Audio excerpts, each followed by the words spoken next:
ba kayo nakakita ng kalaban na tulad ko? Hindi. Kanina, sabihan kayo sa Facebook. Nagpigil ako na nagpigil.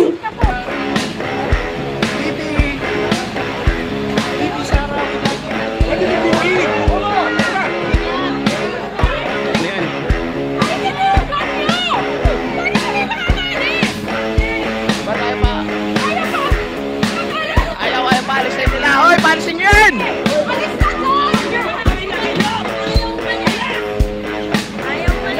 Kupal tong mga, kupal talaga oh.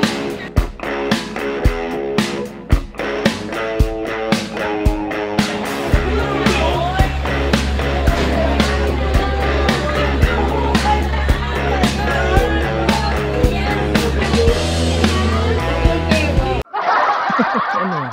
Karating lang natin, hearing suspended agad. Bakit kaya nag-suspended ito? So, dito sa mga hearing ng Congress, ay isa lang ang dahilan nito kung bakit nag-suspended ito. No? Ano, alam niyo ba kung ano? Pag naipit na sila sa mga Duterte. So, may hula ako kung bakit na-suspended ito. Hula ko dito, malamang may Duterte yan sa loob ng hearing na yan. Kaya nag-suspended na yan. Naiipit sila. Naiipit, hindi makaporma. Kaya sinususpended Akin yun. Ako ang nagbigay ng order kasi ginawa nila illegal or legal. Akin yun. Thank you, Mr. Chair.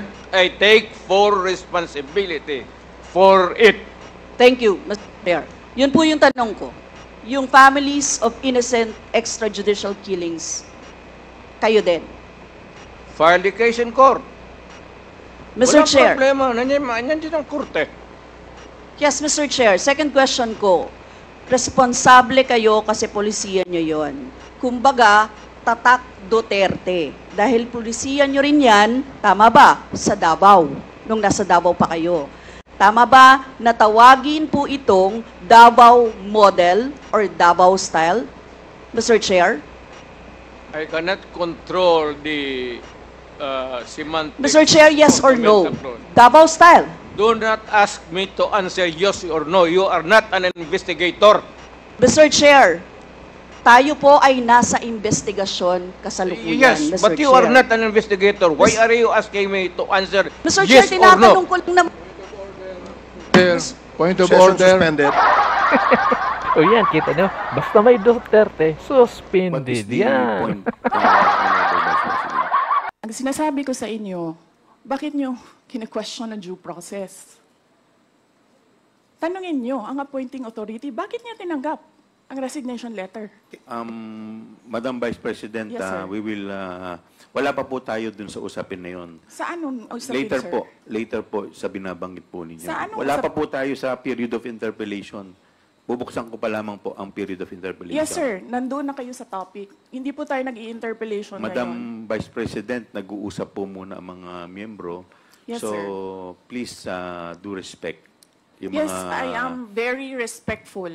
I am dovetailing from Congressman Marcoleta. The appointing authority is the President of the Republic of the Philippines. Why are you questioning due process in a discussion of resignation of USEX and ASEX? Wala pa pong nagtatanong about that, Madam Vice President. Sir, kinontempt nyo Madam- na, sir, dinetain nyo na yung tao for due process. Madam Vice President, Sir, nasa loob ng detention ang tao because you questioned due process. Asaan ang explanation ng due process ninyo doon? Nasaan? Madam Vice Tinanong President, kita kanina. I'm sorry, sir. Tinanong kita kanina, sino ang appointing authority?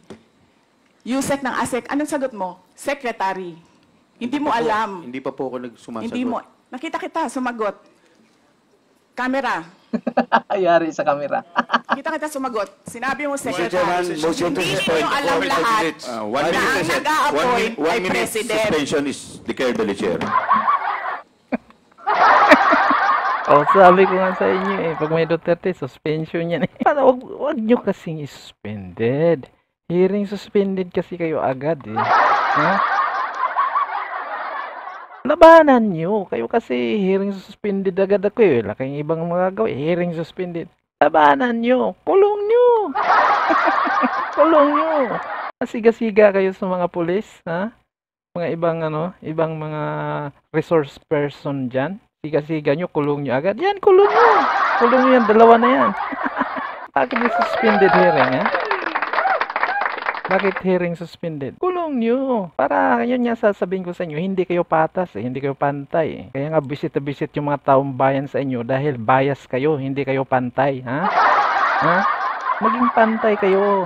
Tapos magagalit kayo, iiyak kayo. Pag hindi umatin, pag wala dyan, dami-dami yung sinasabi. Pag andyan, di nyo naman tatanungin. Pag nagtatanong, isuspended nyo. Ah. Ano ba talaga kuya? Dalawa lang naman yan eh. Kung kinukulong nyo yung mga attorney, kinukulong nyo yung mga general dyan, ikulong nyo rin yan, dalawa na yan. Ba't di nyo ikulong? Ha? Ano? Ba't di nyo ikulong? Suspended kayo na suspended. Vice Presidente yan, milyon-milyon ang boto nakuha niyan mula sa mga Pilipino. Kayo, ilan nakukuha niyong boto? Mayroon ba nakukuha sa inyo ng 500,000? Sige nga. Ha? Kaya dyan nabubuisit ang mga tao sa inyo eh. Dahil bias kayo. Kung confidential funds ang iniimbestigahan nyo, habulin nyo yung bilyon-bilyon para matuwa kami. Suportahan kayo ng mga tao. Yung bilyon-bilyon na confidential funds o ano pa naman yung hinahabol nyo, yun ang imbestigahan nyo para papalakpakan kayo naming mga Pilipino. Huwag yung i-single out nyo yung mga Duterte. Ano na nangyari sa serbisyo? Iniwanan namin niya matino. Tapos here you are. Naghahanap kayong promotion, naghihintay. Putang ina.